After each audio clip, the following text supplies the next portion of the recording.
All right, hello again, everybody. So, I'm back with another one today, as always, because obviously more stuff occurred earlier that I didn't expect to occur. But since it did occur, I'm going to address it and then I'm going to move on. Now, obviously, what I'm going to be discussing today is, right, now, there was, okay, obviously, a point where, for those of you that don't know, there was a point where I was in the bodega. Okay. And I was kicked out of the bodega, right? And I haven't even bothered trying to make amends with them, but that's neither here nor there. So obviously, Hikati was live again yesterday, right? Um, I didn't expect AK to be there, and it doesn't matter to me that much that AK was there either. But what happened was, right? AK ended up being in chat, and me and obviously, yeah, we had back and forth. We had a discrepancy in the chat, and Hikati temporarily removed me as a moderator due to this. Now I'd also like to state the whole entire situation with the tweets in question, right? I want to make this abundantly clear. These are people that I do not know in real life. Um, and these are people that I have never met before. And with their track record and their history of doing this type of stuff, for anybody that doesn't remember the incident where, tragic, a very long time ago, quite a bit ago, told Hussey, don't be surprised if you get swatted. And then the incident with the six police officers occurred where they came to his Hussey's apartment. They're known for doing stuff like that. And the fact that she's continued to make excuse after excuse after excuse for it is ridiculous. But when you don't know how to act your age, what else can you do? Am I right?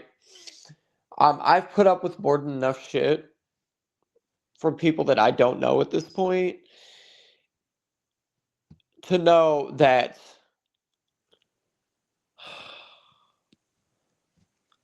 somebody that genuinely cares about me, I know how to differentiate somebody who genuinely does care about me and care about my well-being, from somebody that just wants to do fuck shit in order to try to get a rise out of me. Now, she tried to make it seem like those tweets were, um, oh, we just want to go there to go to a pool. That wasn't the way that it was worded. And, like I said, they're known for engaging in this type of behavior. So I took it to the authorities. Have I done anything? Have I called the police or spoken to the police about her since then? No. You want to know why? Because she hasn't done anything like that again. And you want to know what I'm going to do if she does do anything like that again? Ignore it. I'm not going to continue to waste the time and the resources of law enforcement on this stuff because there's no need for it. So, anyway, with all of that out of the way, I'd like to also talk about, because it came up in my recommended, even though I don't watch her, but still because we did have the fight that we had earlier. Um, Her stream from earlier did come up when I was looking for other stuff to listen to before I went to sleep last night. And, okay. she was talking about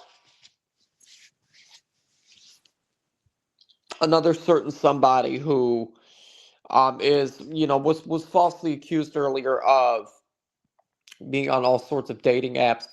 Like I said, this type of behavior is what the bodega does, and this is why they're mainly upset because I'm not on their side anymore. But you know what? It was on them for kicking me out. I have no interest in being a part of their communities again, nor do I care. So I don't understand how me lying on everybody in this community is still an issue for people when there's legitimate proof of what she did.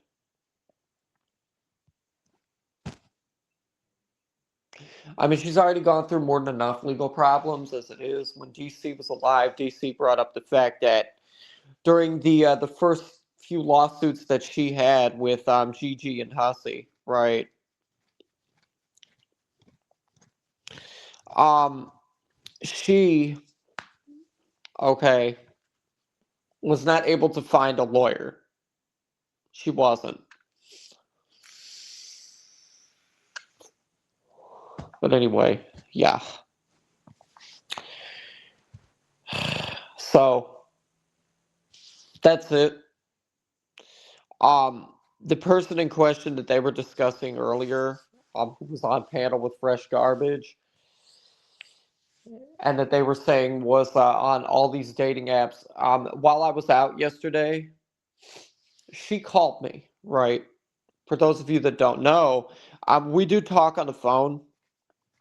Right.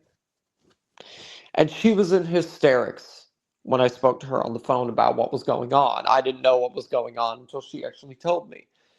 Um,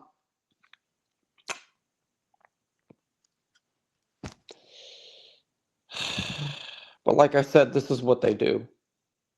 This is what they do. Um,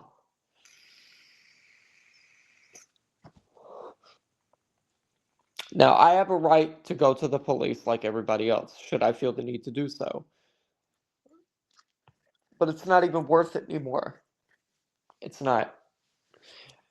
Now, with all that out of the way, I do want to touch on one other thing before I go. The situation with the LAPD, right? Now, the LAPD, it's not like I didn't research their policies and their procedures before calling the detective, before calling Detective Rodriguez, right? I looked up what their policies and procedures are. They ask for the address of the person or that you're calling about in reference to whatever type of case that they're doing. And they also ask for what your phone number is. Okay? What happened was I called her, I got her on the phone. She asked me for all of that information, and she informed me that the reason that they never updated the case in question since 2018 is because there was never an assigned investigator to it. I didn't ask her why that was. I just went along with it. So, after I got off the phone with her, and this is still something that I think is absolutely ridiculous, I saw people Googling all sorts of shit. Did I get her fired from Chicago PD? Did I get her fired from Arizona? Did I get her fired from Law and Order? Did I get her shot? Did I get her killed? Central Records Division, what's her actual phone number? The 213 number is the number for the missing persons unit. And people are probably still upset because of the fact that after me calling her, nobody else is going to be able to get in touch with her due to her transferring the case in question to their cold case unit. Now, I didn't even know that she was going to even do that when we spoke. All I did was call her to give her information for their files. That's it. And you want to know What happened, right? Because I saw people looking this up too. Did Detective Rodriguez hang up the phone on Ross? Yeah, she did. She hung up on me. I didn't hang up the phone on her. She ended the call after I gave her the information that I wanted to give her. She asked me, "What would you like me to tell the cold case unit investigator?" So I told her. And then she was like, "Okay, that's fine. That's fine. We do appreciate you for calling us, blah, blah, blah, blah, blah." And then she hung up the phone. So that's it. That's it. I didn't call the LAPD to try and deliberately start further issues with anybody in California. I called them because it's what people were telling me to do when the reason that I called them was first brought about. Next was like, why didn't you call the LAPD and tell them what you knew? So I did it. They have not, the detective in question has not even tried to get back to me after I spoke to her on the phone because she has my old phone number. Okay. She doesn't have my current phone number. She has my old number. So it's like when you give them a number that's not even in service anymore, they're not going to be able to get in touch with you to ask you follow up questions. And it's not even like I want to go through a follow up interview with them anyway. No offense to them. But all of this nonsense, like I'm tired of dealing with it. I'm not going to continue to deal with it. I shouldn't have to continue to deal with it. And it's enough. So I'm not doing this to deliberately try to cause more problems, even though I know that me doing this is going to cause more problems. Um, and that's all I have to say. So, yeah, I suppose I'm done for today. I hope you all have another wonderful day. And that's all I wanted to talk about this morning. So I will see you later. Bye.